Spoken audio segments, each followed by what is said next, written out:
अस्सलाम वालेकुम व्यूअर्स, कैसे हैं आप? अल्लाह के फजल से यकीनन ठीक ठाक होंगे। तो आज हमने सोचा एक फिर आजकल क्योंकि शलजम का मौसम है और शलजम बहुत ही नापसंदीदा सब्ज़ी समझी जाती है, लोग शौक़ से नहीं खाते, तो हम इसकी एक बहुत ही मज़ेदार सी रेसिपी लेकर आए हैं आपके लिए। इसे जो भुजिया आप बनाएंगे तो इंशाल्लाह आपके बच्चे आपसे दोबारा बनाने के लिए कहेंगे ये सालन। तो इस रेसिपी को ज़रूर आजमाइएगा और बनाइएगा सबसे।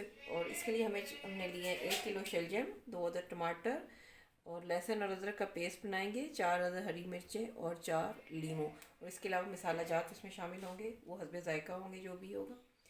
तो स्टार्ट करते हैं। सबसे पहले हम इनको पील करेंगे, पील करके हम इनको बॉयल कर लेंगे। हमारे शलजम बॉयल हो चुके हैं। तो शलजम आप जानते ही हैं सेहत के लिए बहुत अच्छी चीज़ है, ये खून पैदा करता है। तो बॉयल इसको इतना ज़्यादा नहीं करना कि बिल्कुल गल जाए, बल्कि थोड़ा सा इसका कच्चापन बाकी रहना चाहिए। तो इसका जो पानी है वो ज़ाया मत कीजिएगा, उसको संभाल के रखें। जब ये सर्दियों में अमूमन उंगलियां जो हैं स्वेल कर जाती हैं, रेड हो जाती हैं, तो अगर अपने पाँव आप उसमें थोड़ा सा नमक डाल के डिप करके रखेंगे तो आपके उंगलियां जो हैं बग़ैर नमक के, वैसे ही उसमें नीम गर्म में डिप करके रखें तो आपके जो पाँव हैं वो ठीक हो जाएंगे। अगर किसी के पाँव में, किसी के भी पाँव में उंगलियां स्वेल कर गई हैं तो वो ठीक हो जाएंगी। तो अब हम स्टार्ट करते हैं। ये टमाटर को हमने बिल्कुल इसका छिलका उतार के बिल्कुल इसको बारीक काट लिया है। तो इसमें तकरीबन आधे कप से थोड़ा कम हम ऑयल डालेंगे। ऑयल डाल चुके हैं हम। और इसमें 1.5 टेबल स्पून जाएगा अदरक और लहसुन का पेस्ट।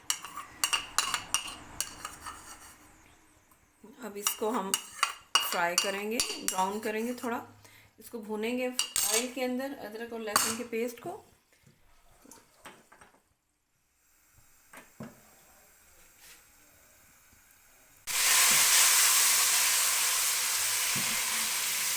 चलिए, जब इसमें ये फ्राई हो चुका था तो हमने इसमें ये शामिल कर दिए टमाटर। अब हम इसमें सारे मसाले डालेंगे। ये नमक, 1 टीस्पून नमक,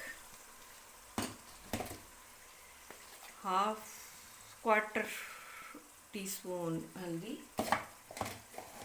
अच्छा, ये इसमें जाएगी 1 टीस्पून ये जो धड़ा मिर्च या जो होती है, ये इस तरह की कुटी हुई मिर्च, ये 1 टीस्पून पिसी हुई मिर्च, क्योंकि ये ज़रा स्पाइसी ही अच्छे लगते हैं इसलिए। धनिया, हाफ टीस्पून धनिया,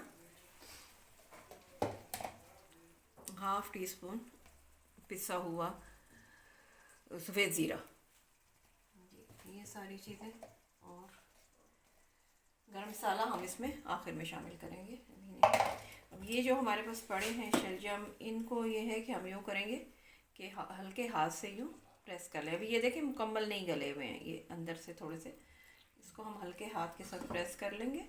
और इस तरह से हम सारे शलजम को हल्के हाथ से प्रेस करेंगे और साथ हम इसका ये मसाला भी भूनते जाएंगे। जी, हमारा मसाला रेडी हो चुका है। ये अब इसमें हम शामिल करते हैं शलजम, ये जो हमने ज़रा सा इसको दबा के यूँ पीस के रखे थे। तो बिस्मिल्लाहिर्रहमानिर्रहीम, ये हम इसमें डाल देंगे।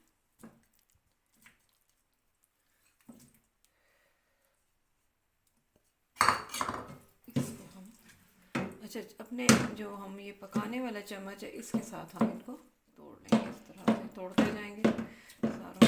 और फिर हम इसको अच्छी तरह से भून लेंगे।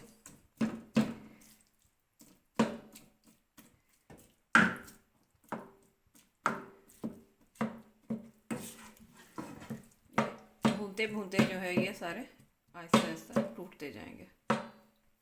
अब ये भून रहा है। अभी ये देखें इसने साइडों से ऑयल जो है वो छोड़ना शुरू कर दिए। ये बड़ी प्यारी सी इसकी एक शक्ल निकल आई है। अब इस टाइम हम इसमें डालेंगे, शामिल करेंगे हरी मिर्चें, बिस्मिल्लाहिर्रहमानिर्रहीम। और साथ ही हमने जो 4 लीमू रखे थे उसका रस हमने निकाल लिया, और वो 4 लीमू का रस भी हम इसके अंदर शामिल कर देंगे जी। चले जी, बिस्मिल्लाहिर्रहमानिर्रहीम। अब हम इसको तकरीबन 5 मिनट तक और भूनेंगे। जी ये अब भून चुकी है। अच्छा, भूनते हुए एक बात का ख्याल रखें, चेक कर लें कि अगर उसमें से कच्चा जायका तो नहीं आ रहा। अगर कच्चा जायका आ रहा है तो थोड़ा ज़्यादा भून लें, ताकि टेस्ट जो है इसका बहुत मज़े का बने। ये अब बन चुकी है, तो इसको आप किसी भी चीज़ के साथ यूज़ कर सकते हैं, रोटी, पराठा, नान। इसको हम डिश आउट कर लेते हैं और इसको गार्निश करते हैं। ये हमारी ये तैयार हो चुका है। अब इस पर हम थोड़ा सा धनिया डालेंगे, धनिया के पत्ते। ये हमारी सब्ज़ी बिल्कुल रेडी है। तो थैंक यू फॉर वाचिंग। आपने हमारी वीडियो देखी, इसको ज़रूर ट्राई कीजिएगा और कमेंट सेक्शन में अपनी राय देना मत भूलिएगा। हमें दीजिए इजाज़त। अल्लाह हाफिज़।